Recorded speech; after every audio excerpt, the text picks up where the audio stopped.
Today's video is a simple still life using lots of spheres.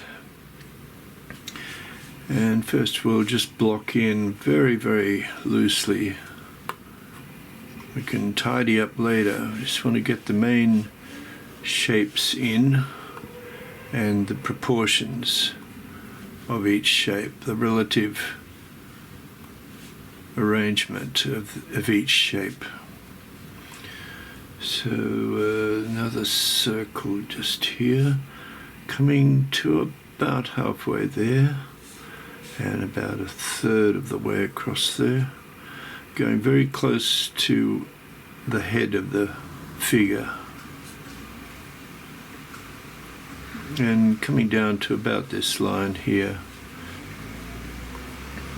We're using a grid divided into thirds, which is a good design principle as well, but mainly we want to just make sure that it's easy for us to draw up when we if we want to make this into a larger painting.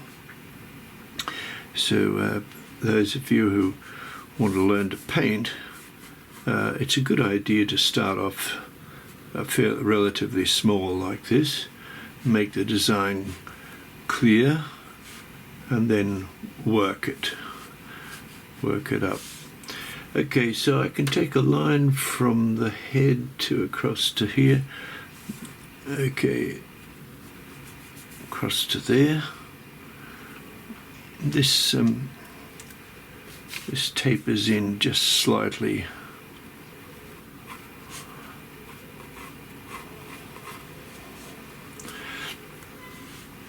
We've got some drapery lines we can use those to help us to plot.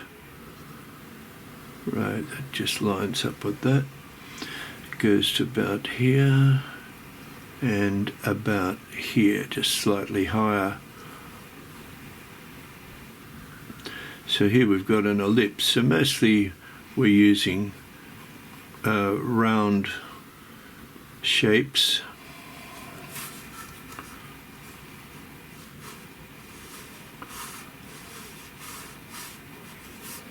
This toy is not symmetrical. This side here is higher, just slightly bigger.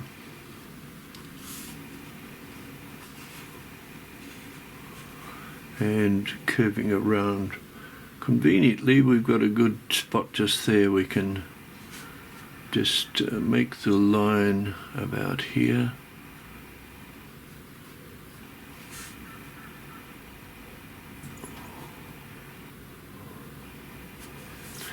Fine. With still lifes, I recommend everybody practice drawing and painting still life pictures because it's very handy.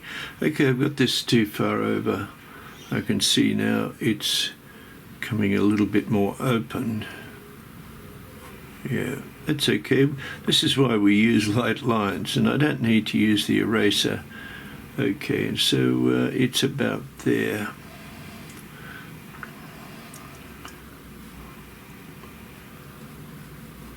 Okay, so we don't need to use an eraser. We can just simply draw over later on.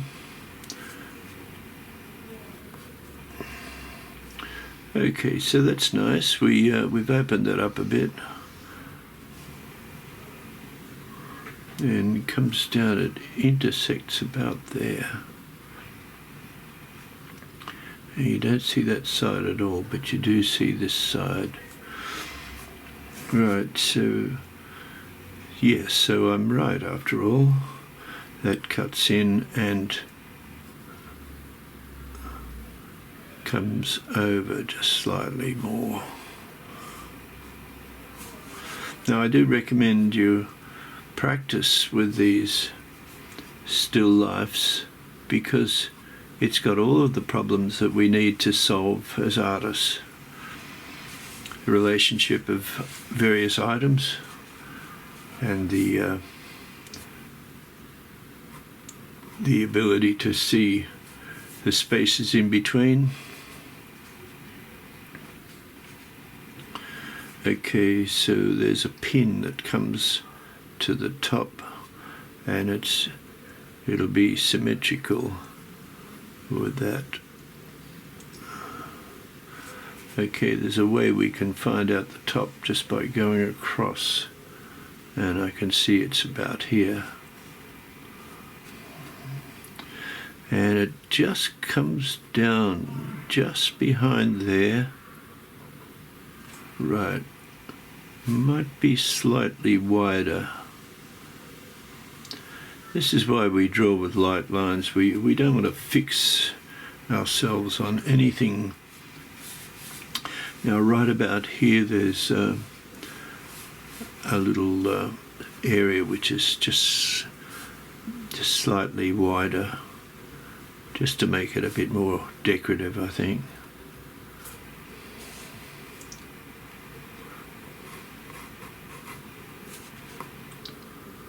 And it comes right into that line there.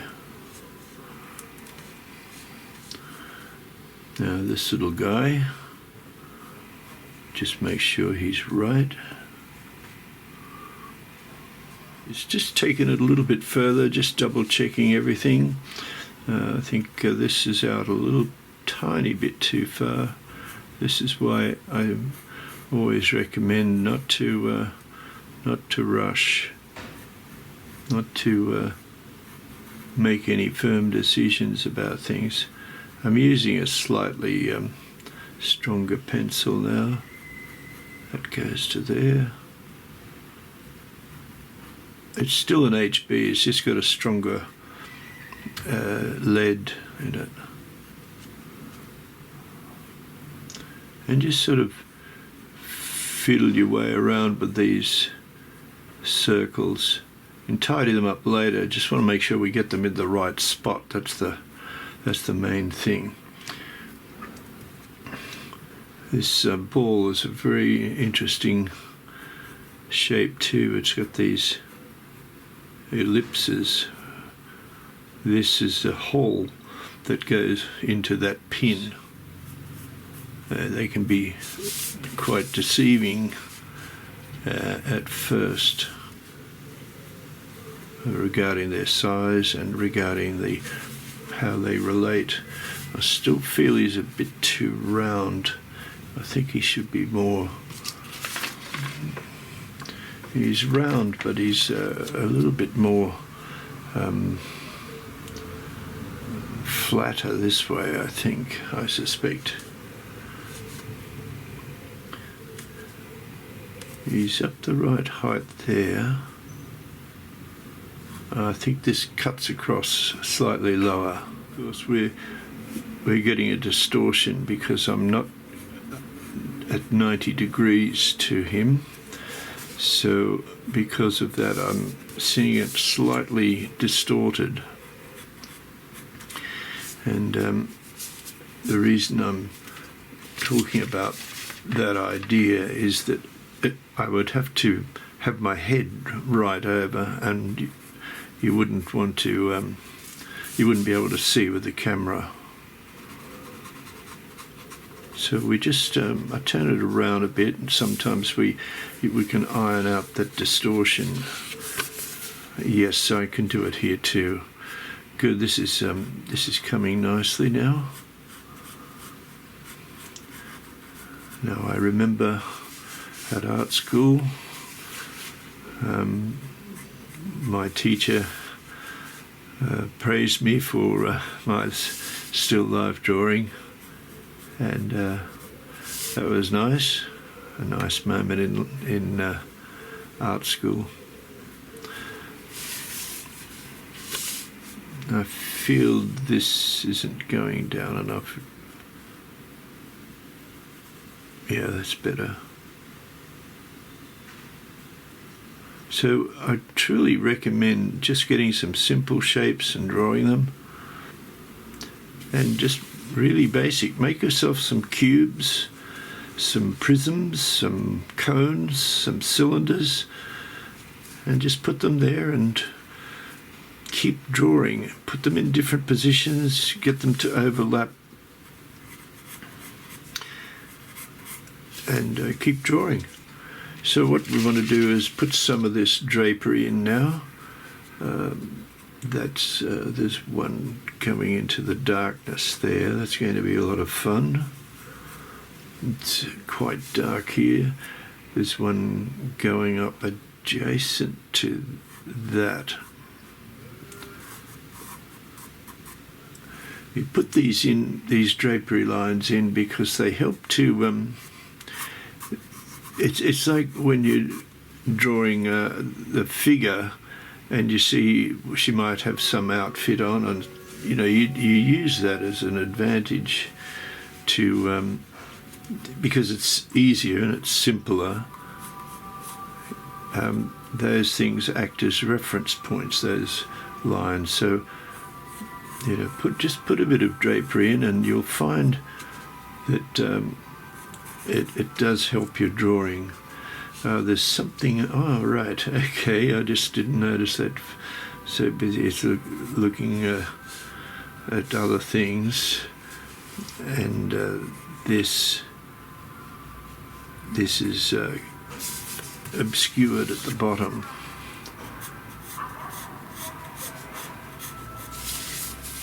Right, that's better. I will use the eraser because I just want to make sure I'm in the right spot. Yes, okay, that seems okay. And this comes across almost horizontally and forms a bit of a fold there, which is interesting. And it's another curving element, which is nice. That helps to connect the figures. When I say figures, I mean the various shapes in the picture, and comes across like so. Right, there's another one over here too, just coming into near that hand.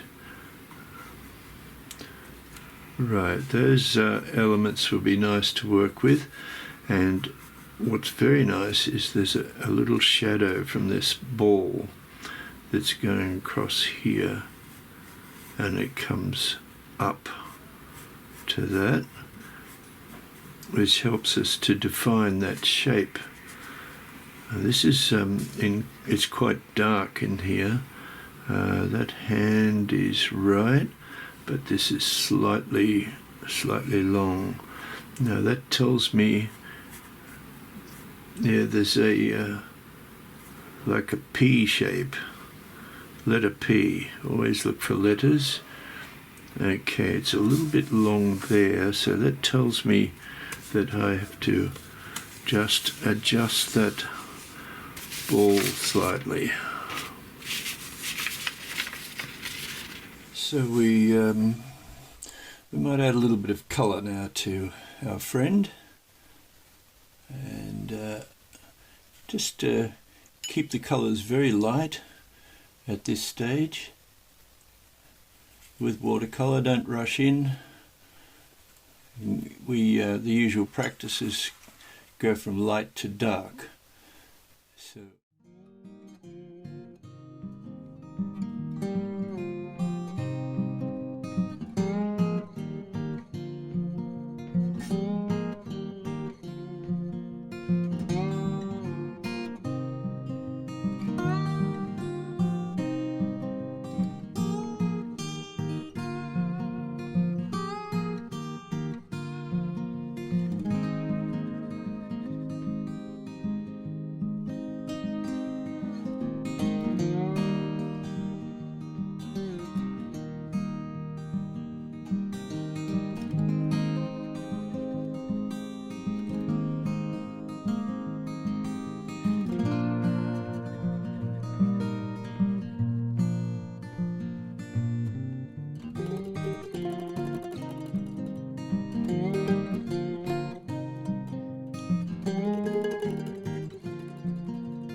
Thank you very much for watching, everyone. I hope you got something out of the video. It's a simple system, just using the grid system to draw things, and especially with a basic still life, it's very, very helpful. I think you should try to practice as much as you can using spherical things and using boxy type things as well. Make some simple three-dimensional shapes, and it'll be very helpful for you as an art student. Please, if you did like this video, please subscribe and support my channel.